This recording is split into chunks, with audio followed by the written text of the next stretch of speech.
here. Today we are going to talk about gesso, and I'm sure most of you, if not all of you, have heard of it, but to some of you it might be a mystery, as it was to me, on why and how you use it.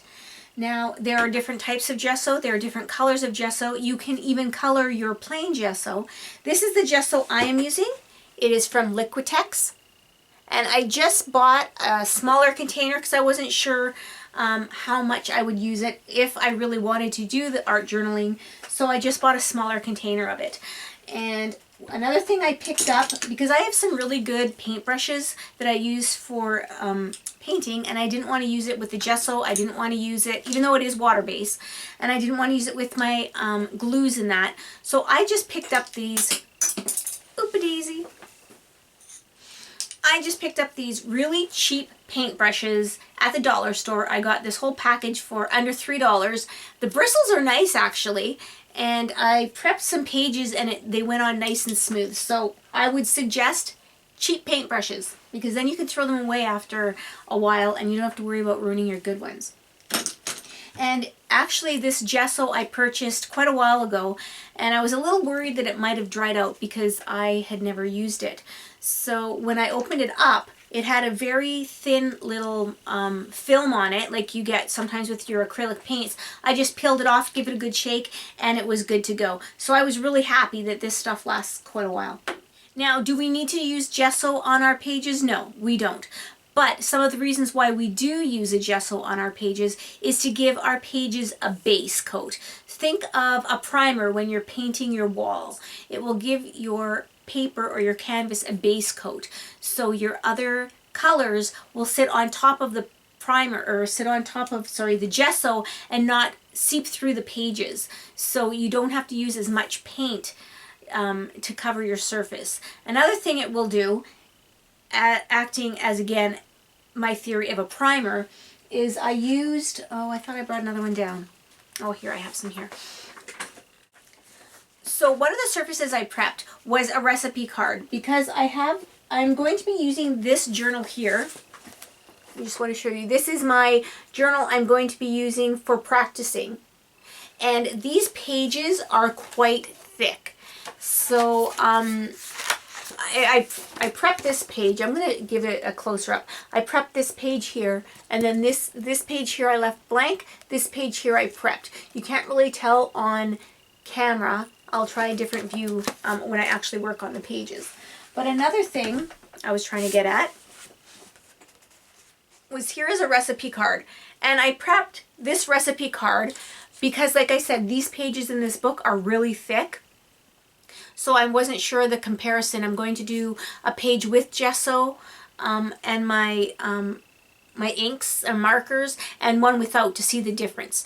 And the pages are pretty thick, so I wasn't sure how the bleed through would be on even the ungessoed pages. So what I did was I took a recipe card, which you know is very thin. I did one thin layer, and look at the difference how it covered up. So if you want to use gesso kind of like a paint even, it will cover up your papers. So if you wanted to use, say, cereal boxes, but you didn't want to see the advertising of the type of cereal, then you use your gesso and it'll cover it right up. Now, like I said, in this book here, I did one page, this page here with the gesso, and this page here is plain. And this has a texture to it. This paper, very light, almost like a water paper texture. It might even be water paper, I'm not even sure, but it feels like it is. Well, the textured, or the gesso side, has a little bit more of a gritty feel to it. Not overly gritty, just not as smooth. Not that this is smooth, but it's a little bit grittier. And what you can do if you want it perfectly smooth is you can give it a sanding with very, very fine sandpaper, and then put another coat over it. So if you sand it, it'll be smooth. But you can also, because with mixed media you like lots of layers and lots of texture, so you can even stipple it on, and then the gesso will give your page some texture to it as well. So I'm going to change my camera angle, and I'm going to play around with different types of inks and markers and pencil crayons, stuff like that, to see the difference on a gessoed page as opposed to a non-gessoed page. So now the fun begins. So here I am ready to experiment. I have my materials I want to try up there, and one page has gesso on it, the other page doesn't have gesso on it, and this is what I did. I put sections, so I want to try some acrylic paint to see what that looks like on it. Some Copic markers. I don't know if you should use Copic markers on a gesso page. I don't know if it would ruin your nibs, but I'm going to use the chisel end since I never use that. I usually color and I usually use the brush tip.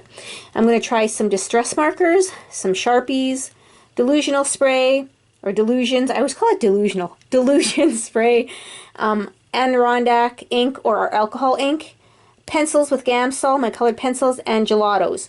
And I just want you to know that I did some in pencil here, and I tried to erase it, so it's harder to erase pencil on anything that had the Gamsol in it. See here, it kind of smudged up there. And then this here, I wrote an Adirondack spray, and it was supposed to be just the ink. So I gessoed over top of that, and it didn't even gesso that very well, but that's okay. That's only one little area, and this is just for experimenting. So I used red for everything because red is a very has a lot of pigment in it. So if it's going to bleed through, it's usually going to be red. So let me try the acrylic paint, and I just have this folk art acrylic paint. You can get acrylic paint anywhere, even the dollar store now. Okay, so one thing I notice, I wish I had a better camera angle for you. It goes on nice and smooth. As you can see, I haven't really used this paint very much. I should have shook it more because there's little bumps in it. But it has it's not very, what can I say, bright, I guess. It's on top of the gesso, and then here it is on this side. Actually, it kind of looks the same, I think. Well, maybe a little bit darker. But on here it seems to go on a little bit smoother. But yeah. Let's try another layer. Yes, I probably should have given this a good shake because there's little clumps in it. I haven't done decorative painting for a while. Yeah. It seems to be more on top. Now let's see and see, this is really thick paper, so I might have to try this on something else. Didn't see anything on there, and on that side you didn't see it because the paper is really thick. Okay, now the Copic marker. Let me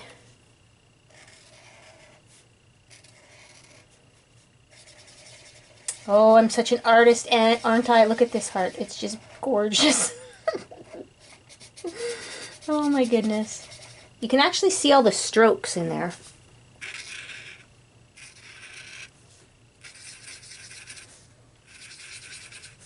Oh yeah, I can tell a big difference with the Copics. They blade, blah, they go into the paper on the other side. On the non-gesso, it just soaked into the paper. And then this one, it's on top. You can actually even see where, how I colored it. Like, you can see the marks in it. Let me see this side. Totally bled through, but I thought it would because Copics usually do. What about this side? Absolutely nothing at all. So, there's that. What else do I have? Distress markers.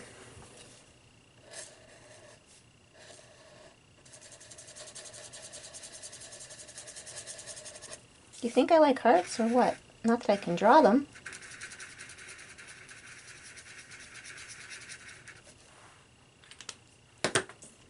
Okay, yeah, you can see how this is lighter. Well, maybe you can't tell on camera, but I can tell with my eyes. This is a little bit darker than this because it feels like it's on top. Like the gesso is making things go a little bit smooth. I can't explain that, but let's try the Sharpie.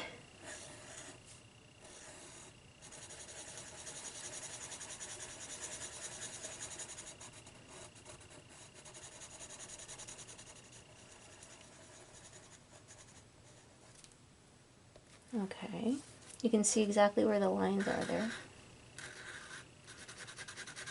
This one actually, it seems rougher, but this is probably because of the paper.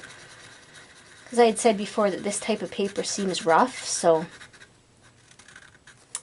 the gesso must have filled in those areas. And again, this looks darker on the non-gessoed page as opposed to the gessoed page. I don't know if you can really tell that on camera, but so let's try the Delusion spray.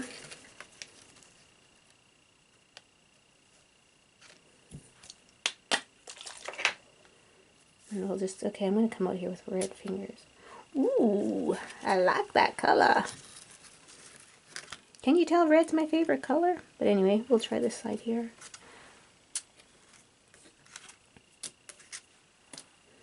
Well, let's see. Let's take a closer look. I should probably dry it. You can see the blob. They're both wet. This one is absorbed more, obviously, even though it is wet. But this one, I bet you I can make it drip if I really wanted to, because that is not drying very well at all. And let's try the Adirondack. Adirondack. I always put an extra N in there. Try that one. And look at how that one, this is a good example. This one here, the one that is non-gessoed, is soaking up, and this one is laying on top. Actually, it bled. It looks like blood. This would be good for a zombie page. So yeah, that's dry already. That is still wet. And then look at how it's bleeding through on that side. And this side, nothing is bleeding through. So that's good. It's doing what it's supposed to do. So let's see, what did I say, the pencils? Okay, so I'll just make a color.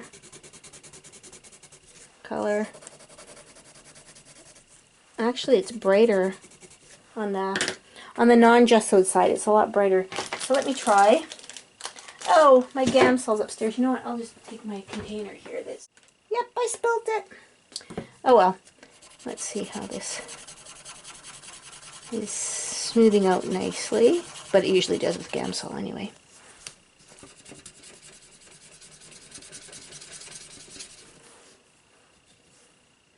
I'll dip it in my spillage. This one spreads more better on the gesso. Way better. And we will try the red gelato. Let's see if I can rub it with my finger, what happens. It does smear. Let's try this one. Oh, it smears a lot more. Like, it spreads further, if that makes sense. Look at that. I'm going to have to wipe that. Oh no, I think it's done dripping. But you can still see it has some sheen to it. So the spray and the Adirondack ink are still wet. So you'd have to dry those if you wanted to get to work on them right away. And these two here, they've just absorbed. And lots of marks on that and no marks on that. Now, I also did my recipe card. Just curious to see. We'll try Sharpies, because Sharpies usually go through. Now look at the color difference. It's more intense on the non-gessoed side. This has no gesso, this does. So you could tell it's more intense on the non-gessoed. It's kind of, I thought it would have been opposite. I thought it would have been more, the color would have been more intense on the gessoed side, since the color isn't absorbed into the actual paper, but I was proven wrong. Well, that's something new I didn't know about. And look, you could see the texture kind of because of the brush strokes that I used. Cool. So let the experimenting continue. There are also different ways to apply your gesso. I have done it with my paintbrush, and I like putting it on with my paintbrush. The only thing I wish I would have done, but at the time I wasn't sure if I would like this or if I'd even get into art journaling, is I wish I would have got a bigger container or one with a wider mouth so I can just dip my paintbrush in.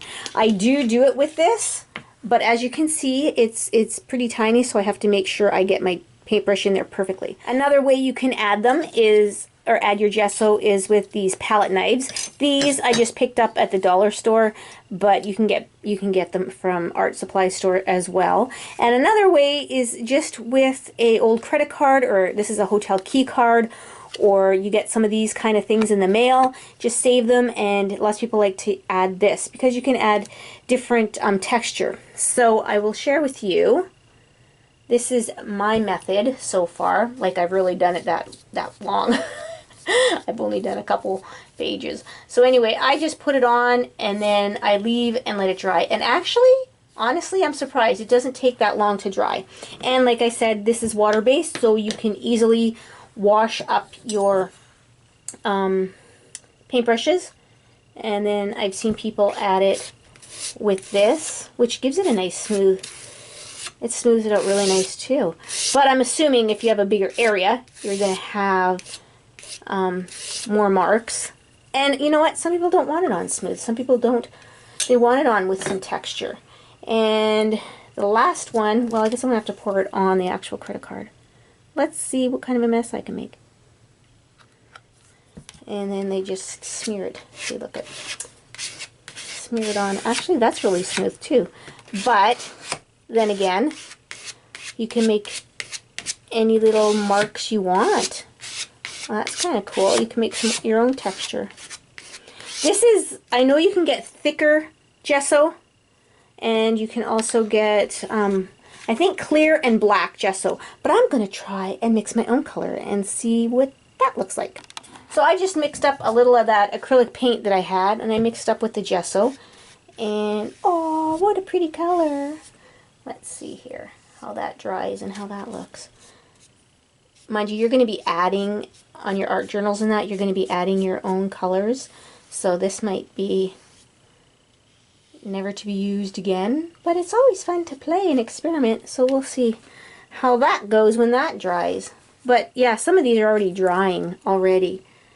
So you can't really tell on here, but I can tell the different lines, and then it's going to dry like that, so you're going to have some texture on your page. So that's kind of cool, because then part of your job of adding texture to your pages are done for you. And look at, I'm such a flippin' mess. Look at, these are that I just did that like 2 seconds ago. I'm going to have a drop cloth in my whole room to make sure I keep everything clean, because I'm really anal about having little stains and stuff like that. So there we go. That is my experimenting with gesso. So I hope you had fun learning with me and experimenting with me and making a mess with me. I'm happy to know that I have learned a little bit more about gesso, and I hope you have too. And now I'm excited to work on some pages and learn some new techniques. So thank you for watching, everybody, and I hope you all had a very creative day today. Bye now.